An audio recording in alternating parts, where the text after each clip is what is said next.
How are you? Is there any court you have not been to in Nigeria? Abure, good to see you. Good to see you. Secretary? No problem. No problem. Thank you very much. Please proceed. The Honorable Chairman, INEC, the Honorable National Commissioners, governorship election, the FCT Area Council election, as well as pending the updates on pending by-election. I urge you all to be Honorable National Commissioner in charge of the board of the Electoral Institute. Members of all parties present, members of men and other leaders of political parties, national commissioners of INEC, the secretary to the commission, heads of security agencies in INEC, members of the INEC press corps, ladies and gentlemen. It is my pleasure to welcome you all to our first regular quarterly consultative meeting for the year 2025. It is therefore appropriate to start by wishing you all a blissful New Year. You may recall that last year began and ended with a number of elections. Overall, the Commission conducted 51 rerun elections, by-elections, and off-cycle elections in 2024. In February last year, the Commission conducted rerun elections in 39 constituencies, combined with by-elections arising from vacancies in the National and State Assemblies. We also conducted 2 governorship elections, the last one held in November in Ondo State.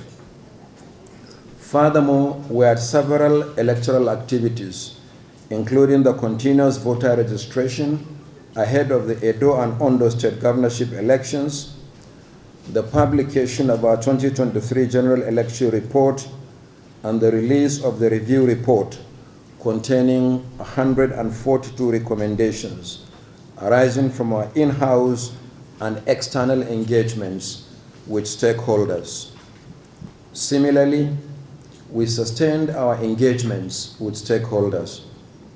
During the year, we had a total of 16 regular consultative meetings with political parties, civil society organizations, the media, and security agencies, in addition to extraordinary meetings as the need arose. Sadly, in 2024, our state office in Benin City was flooded, but we were able to recover ahead of the election. Elsewhere, 2 of our local government offices were attacked in incidents unrelated to elections or electoral activities.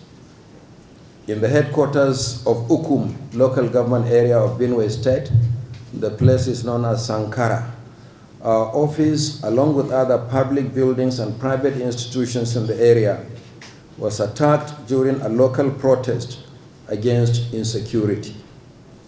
In Owa Oibu, the headquarters of Ika Northeast, local government area of Delta State, our office was destroyed in a fire incident. The Commission is glad that our staff were safe in the 2 locations. However, many electoral assets were lost and the buildings substantially damaged. In terms of elections and electoral activities, the year 2025 is going to be as busy, if not busier, than the year 2024. You may recall that at our last regular consultative meeting held on the 17th of October last year, the Commission released the timetable and schedule of activities for the Anambra State governorship election, holding on Saturday, the 8th of November, 2025. Already, the notice for the election has been published over 2 months ago, as provided in the timetable.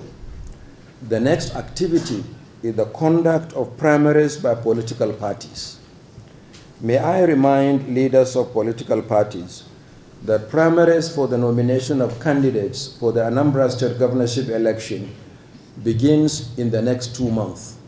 That is from the 20th of March to the 14th of April 2025.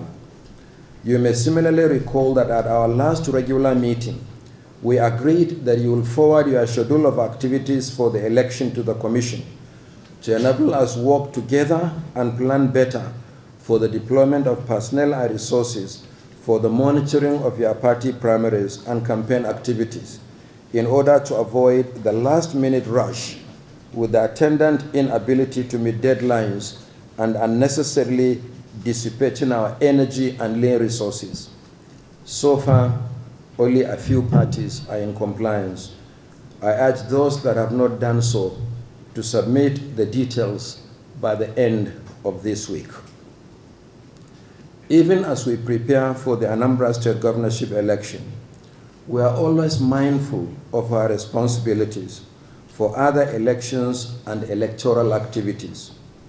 For instance, Section 28, subsection 1 of the Electoral Act 2022 requires the Commission to issue the notice for elections not later than 360 days before the date of the election. This applies to the general as well as off-cycle elections.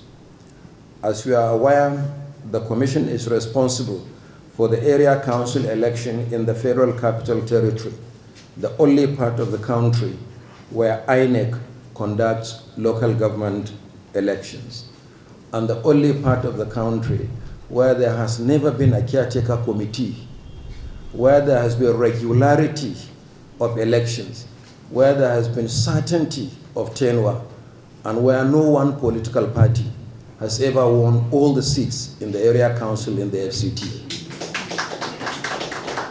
INEC conducts the elections in the Federal Capital Territory for the area councils.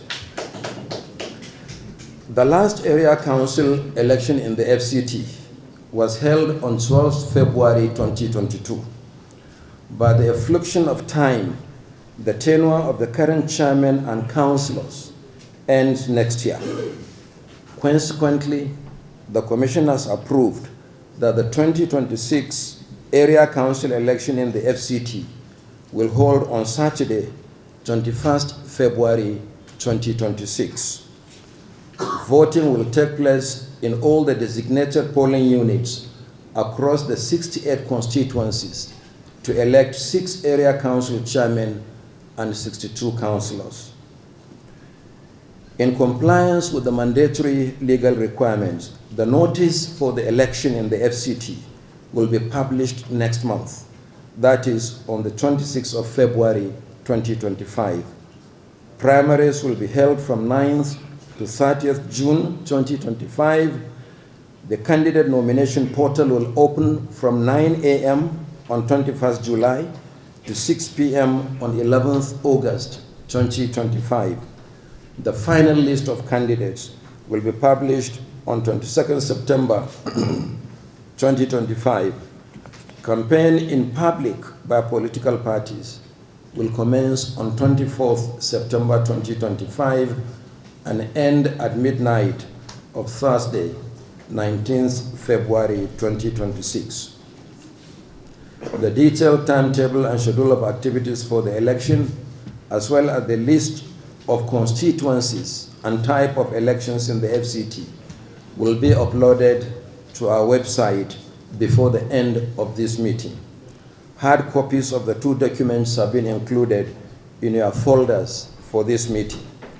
For your guidance, we are also including hard copies of the Regulation and Guidelines for Political Parties 2022 in your folders, while the soft copy is already available from our website.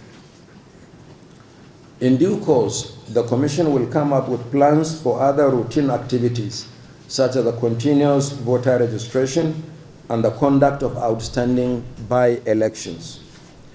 Over the last 1.5 years, since the inauguration of the current National and State Assemblies in June 2023, Vacancies have occurred in 23 constituencies as a result of death of serving members or their voluntary resignation for executive positions at federal, state, and even local government levels as ministers, commissioners, chairman of a local government, and even board members. While the commission has conducted 9 by-elections early last year, 14 vacancies have occurred since then. They are unpredictable, unbudgeted, and difficult to plan in advance. Worse, some of the by-elections lead to more by-elections. There were situations where a by-election in one senatorial district was won by a serving member of the House of Representatives from the same district, thereby creating another vacancy. In turn, a member of the State Assembly won the by-election to the House of Representatives, thereby creating a vacancy in the State Assembly. Consequently, one by-election led to 3 by-elections. Not only are these by-elections costly, they also divert the Commission's attention from its other extensive electoral responsibilities. Over the last 9 years, since 2016, the present Commission has been advocating for a more cost-effective alternative of filling vacancies, as in the case of many other jurisdictions around the world. We have similarly been appealing to stakeholders, including political parties, to join the advocacy for the National Assembly to amend the law accordingly. Just 3 weeks ago, we canvassed this position once again during the defense of our 2025 budget before the Joint Committee of the Senate and House of Representatives at the National Assembly. We are glad that more Nigerians are now joining the advocacy. We hope that working together will continue to reform and improve our electoral process. I want on this note to thank the leaders of political parties. Before we conducted the first set of by-elections in February last year, there were 2 vacancies in the Senate and 4 or 5 vacancies in the House of Representatives. I recall that we appealed to you as leaders of political parties to nominate fresh candidates for these by-elections instead of serving members, so that we don't have to conduct several by-elections. And I'm very happy to say that all the political parties responded positively. I want to thank you, and I wish that we'll continue in this cooperative spirit so that we'll be conducting 1 by-election for 1 constituency rather than 3 by-elections for 1 constituency. So on this note, I want to welcome you once again to this meeting.